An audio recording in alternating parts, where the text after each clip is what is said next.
Hello दोस्तों, आज के इस वीडियो में हम जानेंगे मुगल हरम क्या है और मुगल हरम में हिंदू बेगमों की स्थिति कैसी थी। मुगल हरम में हिंदू बेगमों का रहन सहन कैसा था। क्या मुगल हरम में होते थे हिंदू रानियों के साथ अत्याचार। आखिर हरम की रखवाली करने के लिए किन्नरों की नियुक्ति क्यों होती थी। आइए दोस्तों जानते हैं इस वीडियो में पूरी कहानी। तो दोस्तों आगे चलने से पहले चैनल को सब्सक्राइब जरूर कर ले। तो आइए दोस्तों वीडियो को शुरू करते हैं।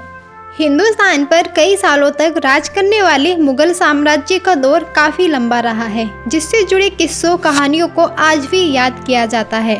हालांकि मुगल साम्राज्य में कई बादशाहों की हुकूमत रही है, जिसके बारे में विस्तार में बात कर पाना थोड़ा मुश्किल है। मगर कहा जाता है कि मुगल इतिहास में बाबर के बाद सबसे ज्यादा इंटरेस्टिंग अगर कोई शख्स है तो वो अकबर है।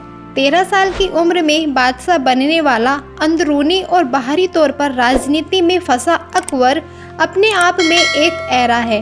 हालांकि कई तरह का विवाद और कोरा झूठ मुगलों को लेकर चलता रहता है, इसलिए लोग मुगल शासन से जुड़ी चीजों को जानने में रुचि रखते हैं, खासतौर पर मुगल हरम और इससे जुड़ी महिलाओं के बारे में। इसीलिए आज हम आपको मुगल हरम की हिंदू महिलाओं से जुड़ी कुछ ऐसी बातें बता रहे हैं जिसे जानना आपके लिए बहुत जरूरी है। मुगल हरम एक शाही कमरा या महल है, जहां खास महिलाएं या बेगम स्थायी रूप से रहा करती थी। यानी महल में शाही महिलाओं के लिए रहने के अलग से कमरों की व्यवस्था को ही मुगल हरम कहा जाता था। बता दें कि मुगल हरम अरबी भाषा का शब्द है, जिसका मतलब है एक छुपा हुआ कमरा, जहां पुरुषों को आने की इजाजत नहीं थी। इतिहास की कई किताबों में उल्लेख मिलता है कि मुगल साम्राज्य के कई ऐसे बादशाह रहे हैं जिन्होंने राजपूत से लेकर हिंदू महिलाओं के साथ भी निकाह किया था, जैसे हरका बाई, हीरा कुंवर, जगत गोसाई आदि।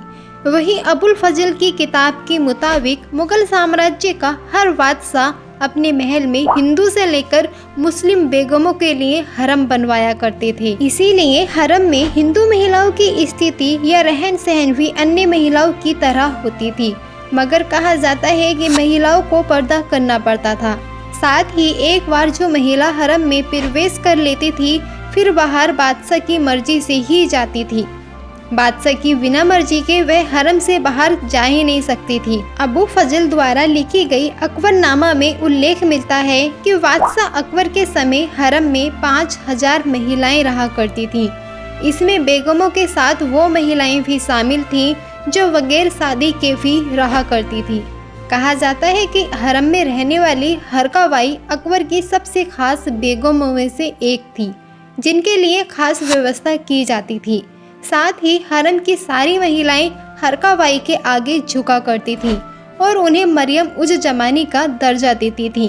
और ये भी कहा जाता है कि अकबर की 5000 रानियों में से सबसे ज्यादा प्रेम अकबर जोधा बाई को ही करते थे। अगर आप जोधा अकबर के फैन हैं तो आपने जोधा अकबर सीरियल जरूर देखा होगा और उसमें यह भी देखा होगा कि अकबर सबसे ज्यादा अपनी जोधा बाई को ही प्रेम करते थे। अकबर की इतनी सारी रानियों में से संतान का सुख भी जोधा बाई ने ही दिया था, जिनकी कोख से एक सलीम ने जन्म लिया था, जो आगे जाकर जहांगीर के नाम से जाना गया। और इसी सीरियल में सलीम और अनारकली की प्रेम कहानी भी दिखाई गई है। कुछ इतिहासकार बताते हैं कि अनारकली सलीम की नहीं अकबर की पत्नी थी, और जब अकबर को सलीम और अनारकली के रिश्ते के बारे में पता चला तो अकबर ने अनारकली को जिंदा दीवार में चुनवा दिया था। तो अब जान लेते हैं कि हरम की रखवाली के लिए सिर्फ किन्नरों की ही नियुक्ति क्यों की जाती थी।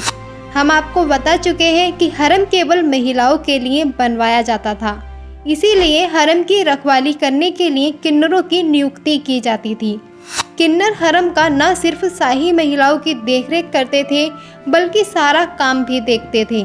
और हरम के अंदर किसी भी बाहरी मर्द को आने की इजाजत नहीं थी। अगर गलती से भी कोई भी बाहरी मर्द हरम के अंदर चला जाता था तो उसे मौत को गले लगाना पड़ता था।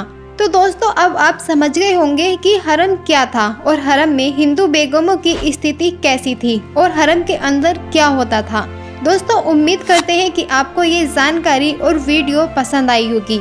अगर आपको ये वीडियो पसंद आया है तो इसे अपने दोस्तों के साथ शेयर जरूर करें और वीडियो को एक लाइक जरूर कर दें। और ऐसे ही ऐतिहासिक वीडियोस देखने के लिए हमारे चैनल को सब्सक्राइब करके बेल आइकन बटन दबा दें ताकि आने वाली वीडियो सबसे पहले आप तक पहुंच जाए। तो दोस्तों मिलते हैं किसी अगली वीडियो में, तब तक के लिए दीजिए इजाजत और अपना ख्याल रखिए, बने रहिए हमारे साथ। धन्यवाद, नमस्कार।